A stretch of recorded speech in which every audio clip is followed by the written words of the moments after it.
गुरुवार को लोकसभा उपचुनाव के लिए मतदान किए जाएंगे। इस समय जो एक सीट सबसे ज्यादा चर्चाओं में बनी हुई है वो है रामपुर लोकसभा सीट। ये वही सीट है जिसे समाजवादी पार्टी का मजबूत गढ़ कहा जाता है।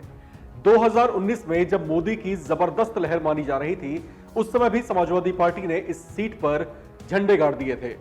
समाजवादी पार्टी से उम्मीदवार के तौर पर उतरे आजम खान इस सीट पर विजयी रहे थे, लेकिन आजम खान अब विधानसभा पहुंच गए हैं। यह सीट खाली हो चुकी है। यहां पर समाजवादी पार्टी मानकर चल रही है कि जीत उसकी होगी, लेकिन बतौर मुख्य चैलेंजर बीजेपी मैदान में है। ऐसे में यह मुकाबला बेहद दिलचस्प हो गया है। कैसा रहने वाला है यह मुकाबला? दोनों पार्टियों की क्या तैयारियां हैं? कौन जीत सकता है? देखिए इस रिपोर्ट में। रामपुर लोकसभा सीट उत्तर प्रदेश की ये वो सीट है जो 2019 के आम चुनाव में बीजेपी नाम की जबरदस्त लहर के बावजूद बीजेपी के दांत खट्टे कर चुकी है। ये वो सीट है जहां सपा अपनी ताकत दिखा चुकी है और जहां 2019 के चुनाव में जीतकर सपा के कद्दावर नेता आजम खान ने साबित कर दिखाया था कि इस सीट पर उनकी तूती बोलती है। आजम अब विधानसभा चुनाव जीत यूपी विधानसभा के सदस्य हो गए हैं, लिहाजा ये सीट अब खाली हो चुकी है, जिस पर गुरुवार को मुकाबला होने जा रहा है।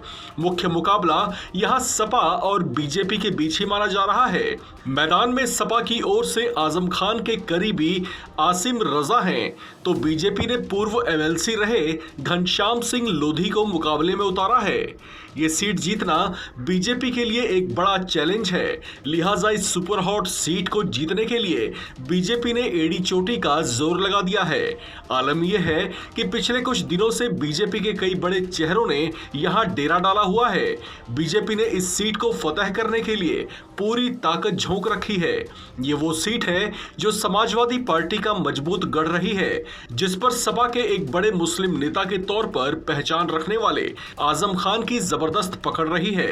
वो आजम खान ही थे जिन्होंने 2019 के चुनाव में बीजेपी के स्टार फेस और अभिनेत्री जया प्रदा को मात दी थी। हालांकि बाद में उन पर कई मामलों के तहत कार्रवाई हुई और उन्हें जेल जाना पड़ा। लंबे समय तक सीतापुर जेल में बंद रहने के बाद आजम खान ने लोकसभा से इस्तीफा देकर विधानसभा का चुनाव लड़ा और इस तरह से रामपुर लोकसभा सीट खाली हो गई। लिहाजा लोकसभा उपचुनाव के लिए उन्हीं के करीबी आसिम रजा मैदान में हैं, जिन्हें जिताने के लिए उन्होंने एड़ी चोटी का जोर लगा दिया है। पिछले कुछ दिनों से उन्हें फुल एक्टिव मोड में देखा जा रहा है। ताबड़तोड़ जनसभाएं कर उन्होंने माहौल सपा के पक्ष में बनाए रखने की भरपूर कोशिशें की हैं। तो वहीं मुकाबले में बतौर चैलेंजर उतरी बीजेपी ने भी अपनी ओर से कोई कोर कसर नहीं छोड़ी है।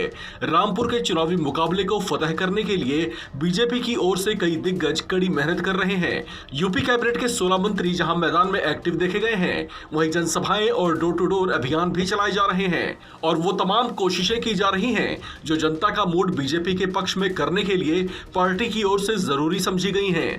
यूपी के वित्त मंत्री सुरेश खन्ना स्थानीय व्यापारियों के संघों, चार्टर्ड अकाउंटेंट और टैक्स बार एसोसिएशन के वकीलों से मुलाकात कर चुके हैं। समाज कल्याण, अनुसूचित जाति और जनजाति कल्याण मंत्री पूर्व आईपीएस रहे असीम अरुण ने भी अलग अलग इलाकों में जाटव और दलित समाज की जनसभाओं को संबोधित किया है। ब्राह्मण, ओबीसी और दलित मंत्रियों को ज्यादा तरजीह दी गई है। माना जा रहा है कि बीजेपी यहां के चुनावी समीकरणों को साधने के लिए छोटे से छोटे वोट बैंक पर अपना जादू चला देना चाहती है। ऐसा करना उसके लिए इसलिए भी जरूरी है क्योंकि वो अगर रामपुर के इन छोटे छोटे वोट बैंक्स को अपने पक्ष में संगठित कर पाने में सफल रहती है तो ही वो सपा को टक्कर दे पाने की स्थिति में होगी। इस खबर में फिलहाल इतना ही। बाकी अपडेट्स के लिए बने रहिए वन इंडिया हिंदी के साथ।